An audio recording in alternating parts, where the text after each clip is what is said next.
peu de douceur pour commencer cette vidéo, c'est tellement agréable.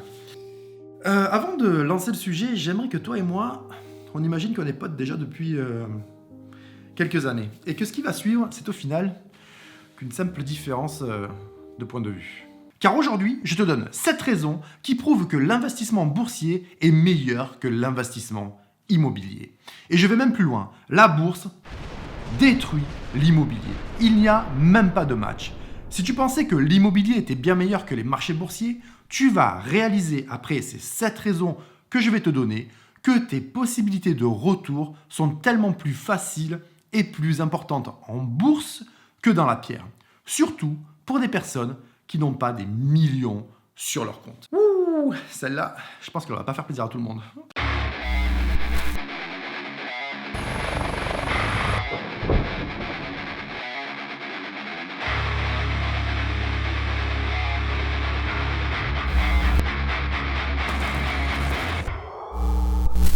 Alors j'imagine qu'à ce stade, j'ai déjà perdu la moitié de mon audience et que l'autre moitié sont remontés comme des horloges, les manches relevées, prêts à bondir sur leur clavier pour me communiquer tout leur amour.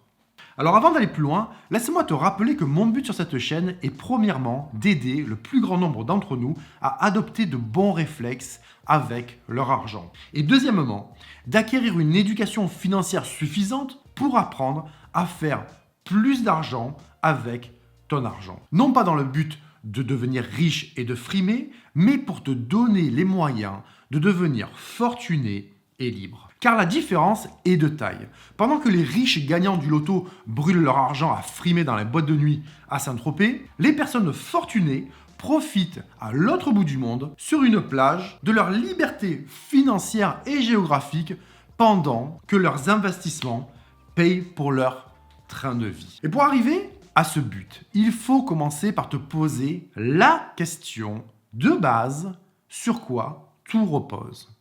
Qu'est-ce qu'un bon investissement ? Un bon investissement est lorsque tu fais l'acquisition d'un asset. Qu'est-ce qu'un asset ? Eh bien, je viens de te le dire, c'est un bon investissement. Il faut suivre. Je sais pas quoi. Non, je plaisante. Plus sérieusement, pour ceux qui ne le savent pas encore, un asset est un investissement qui met de l'argent dans ta poche et qui accessoirement gagne de la valeur sur du long terme. Alors, toute ta vie, on t'a lavé le cerveau depuis ta tendre enfance en te disant que pour réussir, il fallait bien travailler à l'école pour décrocher un bon job et t'acheter ta maison ou ton appartement.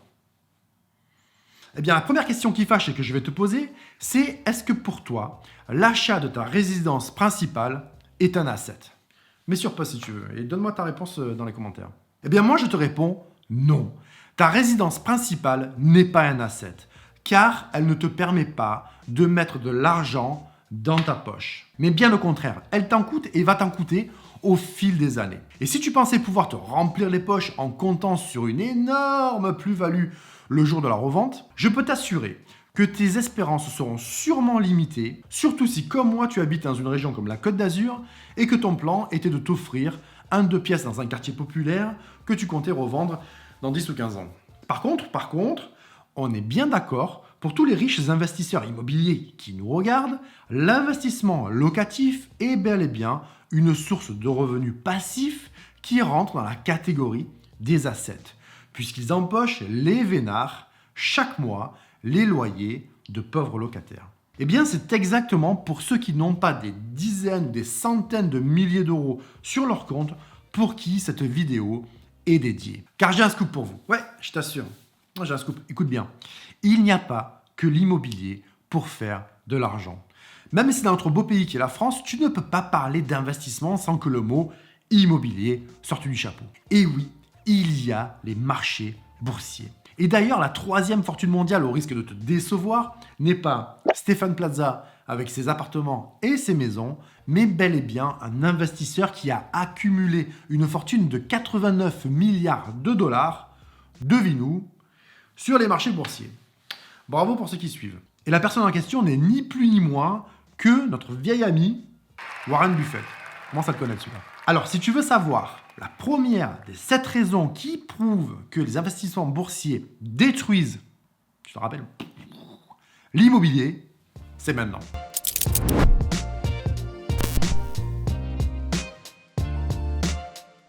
Premier avantage conséquent que la bourse a sur l'immobilier, c'est que tu peux commencer à faire plus d'argent avec ton argent avec un très petit capital. Alors que l'investissement immobilier va te demander pour commencer d'avoir soit une énorme somme d'argent, soit la capacité de pouvoir décrocher un crédit à la banque suffisamment important pour acheter ton ou tes premiers investissements locatifs, en bourse, tu peux commencer à investir avec 1000 euros ou même quelques centaines d'euros. Dis-moi comment tu es supposé investir dans l'immobilier avec quelques centaines d'euros ou milliers d'euros. Tu ne peux tout simplement pas. Tu ne peux pas t'acheter ton premier appartement avec 1000 euros, tu ne peux pas t'acheter une maison avec 1000 euros et tu ne peux pas non plus t'offrir un terrain avec cette somme. Tu ne peux rien faire concernant un investissement relié à l'immobilier.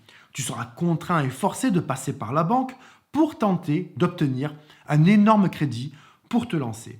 Et malgré ça, tu devras probablement avoir un apport bien supérieur à 1000 euros. En bourse, tu n'as pas besoin de tout ça. Tu peux commencer à faire plus d'argent avec ton argent, littéralement avec ce que tu as dans ton portefeuille aujourd'hui, ou le peu qui te reste à la fin de chaque mois. Ce qui est un énorme avantage, car cela signifie aussi que tu peux commencer super jeune, avant même d'avoir un boulot fixe ou un parcours professionnel stable, ce qui est absolument inenvisageable dans l'immobilier.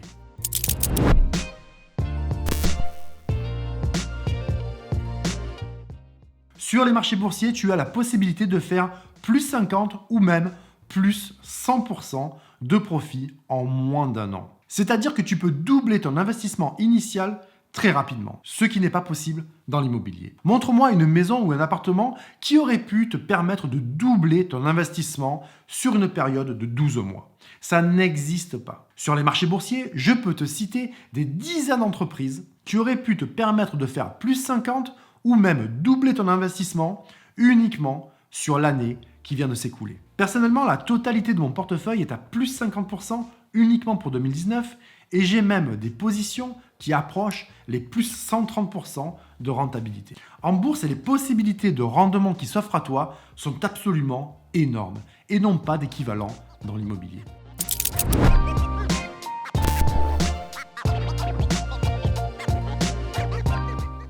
Troisième raison.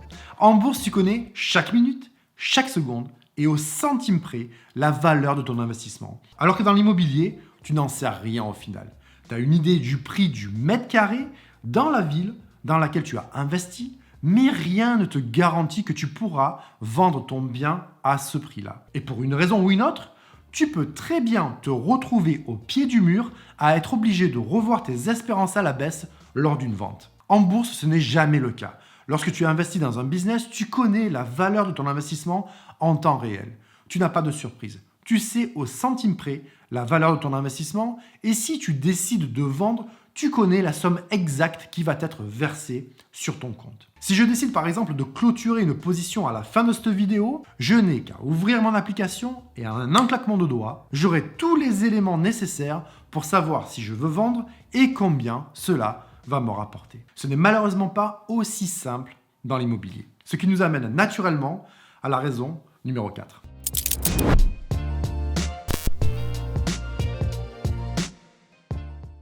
Cette raison est un énorme avantage que la bourse a sur l'immobilier. Sur les marchés, tu peux vendre une de tes positions en l'espace d'une seconde. Que le montant s'élève à quelques euros ou à plusieurs centaines de milliers d'euros. Si aujourd'hui je possède 300 000 euros d'actions Apple et que je veux vendre ma position, je n'ai qu'à sortir mon téléphone, ouvrir l'application de mon compte et appuyer sur vendre. Et boum, 300 000 euros seront instantanément transférés sur mon compte. Que je sois dans le bus, en vacances au ski ou en train de prendre le soleil sur une plage. Ce qui est absolument impossible dans l'immobilier. Pour vendre un bien, cela te prendra des semaines, des mois, voire même des années pour finaliser une vente et trouver une personne capable d'acheter ton bien au prix que tu le souhaites.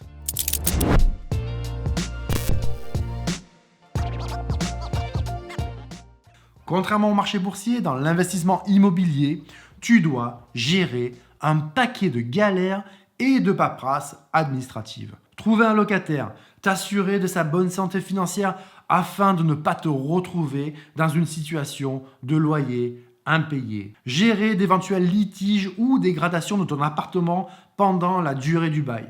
Enfin, il y a des centaines d'histoires qu'aussi bien toi que moi avons entendues à ce sujet et qui ont donné des nuits blanches à de nombreuses personnes qui se sont lancées dans l'immobilier. En bourse, tu ne seras jamais confronté à ce type de situation catastrophique. Et si tu veux acheter une ou des milliers d'actions, c'est super simple. Tu n'as qu'à ouvrir ton application, définir le montant et le business dans lequel tu veux investir et appuyer sur acheter. Boum, job done. Pas de dossier super chiant à remplir ou de réunions tout aussi chiantes avec des banquiers ou des agents immobiliers.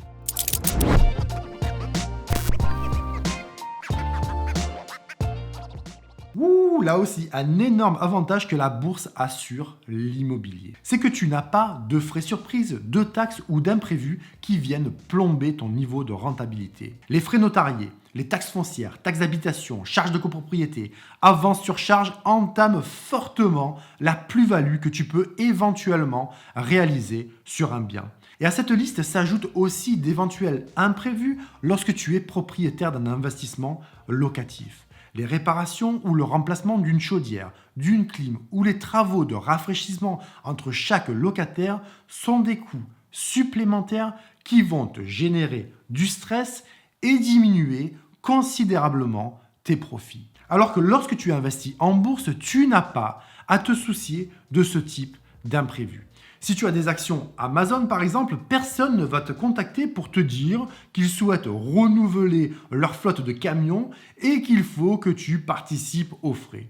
Ou si tu as du Apple et qu'ils souhaitent construire un nouveau siège en Californie, on ne va pas te demander de contribuer au coût à hauteur du nombre d'actions que tu possèdes. Non, tout ça n'arrivera jamais. Tu as certes des taxes sur les gains que tu effectues, mais tu les connais d'avance. Tu n'as pas de surprise et en tant qu'investisseur, tu n'as qu'à récolter sans stress les fruits du travail d'autres personnes qui gèrent un business à échelle internationale.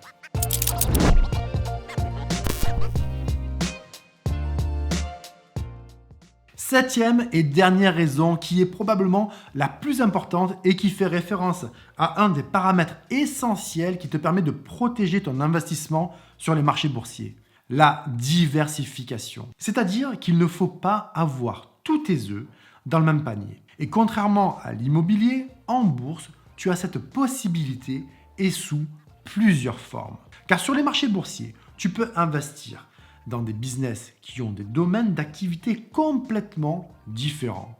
La santé, l'énergie, la technologie, l'industrie. Mais tu peux aussi investir sur des marchés de pays différents. Moi, par exemple, j'ai de nombreuses positions sur les marchés américains, mais aussi français ou même chinois. Ce qui me permet de limiter les risques. Si par exemple un secteur d'activité comme la santé ou l'industrie sont affectés, eh bien le reste de mes investissements ne le seront peu ou pas. De même, si l'économie d'un pays dans lequel je suis investi rencontre des difficultés, mes investissements sur les marchés des autres pays ne seront là aussi que peu ou pas impactés. Alors que dans l'immobilier, la diversification est beaucoup plus compliquée et moins accessible au plus grand nombre. À moins d'être milliardaire et d'avoir des propriétés à Paris, à Londres, à Singapour, à la mer, à la montagne, des villas, des appartements et des bureaux, tu te retrouveras au final à la tête d'un ou de quelques biens immobiliers autour de ta zone géographique et si malheureusement les choses tournent mal, la totalité de ton investissement sera lourdement impactée. C'était la dernière raison qui fait que l'investissement boursier détruit l'immobilier. Contrairement à de nombreux pays, en France, les placements boursiers souffrent d'idées reçues et négatives qui sont fondées sur des croyances populaires. Alors que c'est bel et bien la source de nombreuses fortunes créées chaque année, ainsi qu'une excellente solution pour commencer à faire plus d'argent avec ton argent lorsque tu as un capital de départ limité.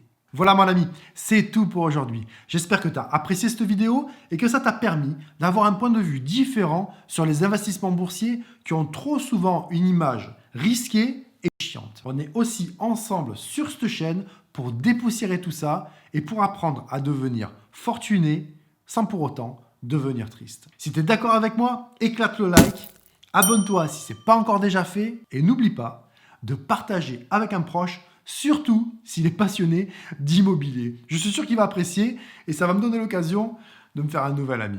Toi et moi, on se retrouve très vite, très vite, lors de la prochaine. En attendant, prends bien soin de toi.